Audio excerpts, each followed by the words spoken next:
thanks for watching and welcome to episode 14 of Raising Junior. So in this episode we're going to tackle some little odds and ends that we needed to complete all the metalwork.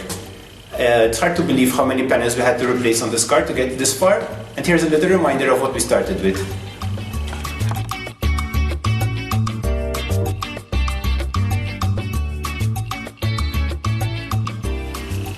Now that the metalwork is finished, watch out for a recap of all the episodes so far. So basically we took the best parts of the 14 episodes and we're going to join into one recap.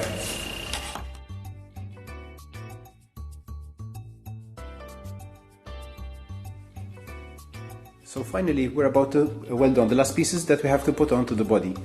This isn't a standard piece, however it will improve the car's road holding. This is a chassis stiffening kit, one of the parts which goes below the steering box, and this will give the car more rigidity. This kit is produced by Alphaholics and it's used on all of their cars, especially for ones with powerful engines. Here we can see the chassis plate in location, and we had to trim a little bit from the edge here just to make sure these three holes line up. And these are the most critical holes, even though there's many holes in this plate. The small ones are for welding, and these are for the idler arm to be fit through. So it's important that these holes match exactly through the holes in the chassis. So overall the plate is very flat, however this bend over here doesn't match exactly with the one on the body. And it's quite a strong plate, so we'll have to find something to push it in place before welding it. So we started filling in the holes one by one. We're just making sure that the plate is touching the surface as flat as possible without having any spaces. The plate wasn't perfectly flat, and so is the bottom panel. So what we did is we used this brace here and the jack to press from the other side. Just holding it by hand wouldn't provide sufficient force, so the jack will make sure it's flat.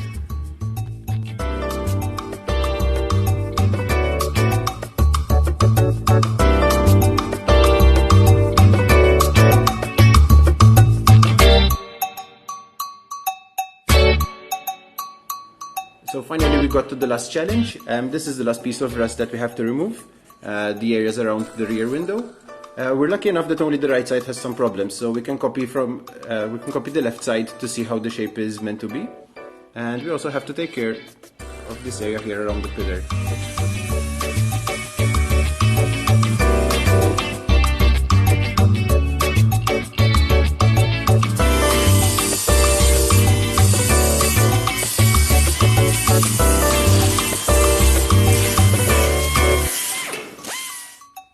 So we made this complex panel in three parts.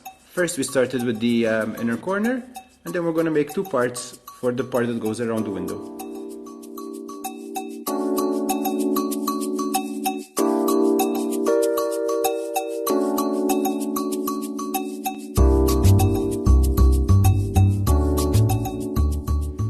This is one of the final repairs we have to fix on the body. So as you can see here, there's the window pillar, and it's made in two parts, so we'll have to recreate every part step by step.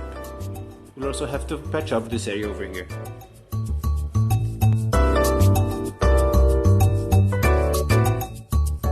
Next we'll try to copy this step over here. It's a bit hard to see because it's in white paint.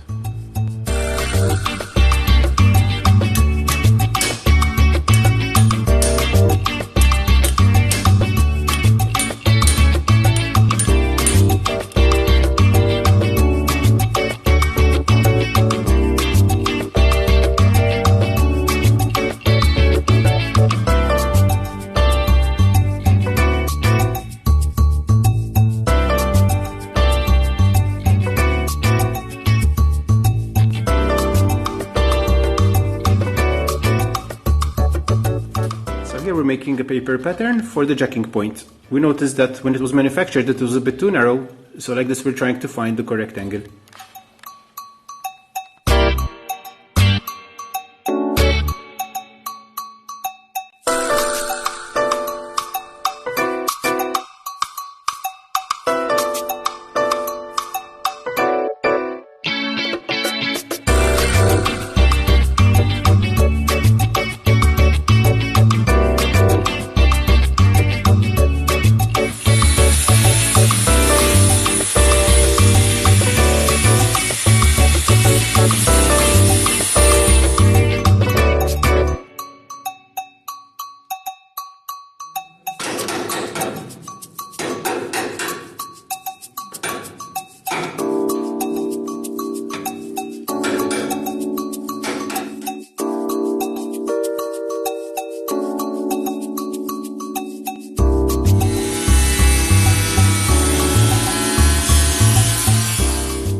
finished the plate to replace the fatigued material.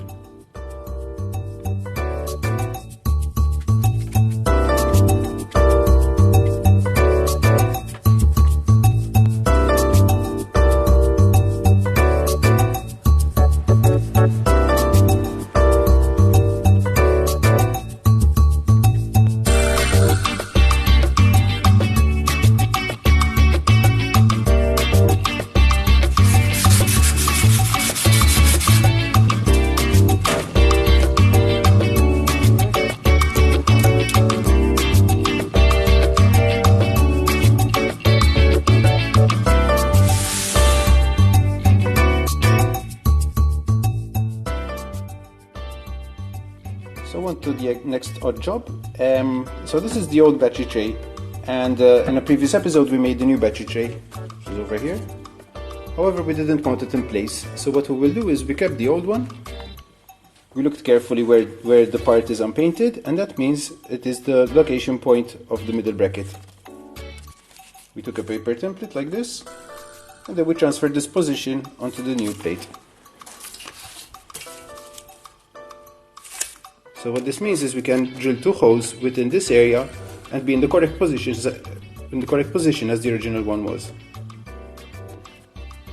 So we started by drilling 2 holes in the bracket here, and then we used a marker just to transfer those holes so we can drill our battery tray.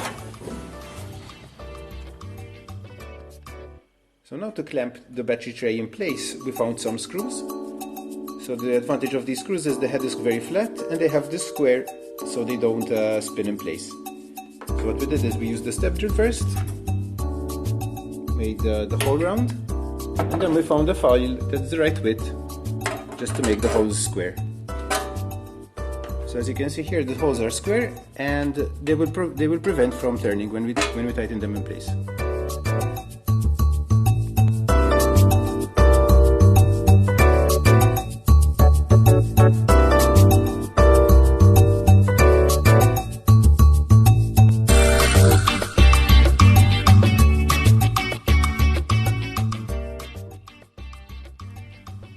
Now it's time to weld these plates in place. These are reinforcing structures for the rear suspension mount. So to make sure that the gap is right, we just put the bush in place with a bolt and make sure that it's really tight. So this will give us the correct width for the top plate. So here the bracket is welded in place. What I did was, after a couple of spot welds, I just removed the bush so it doesn't get damaged with the heat.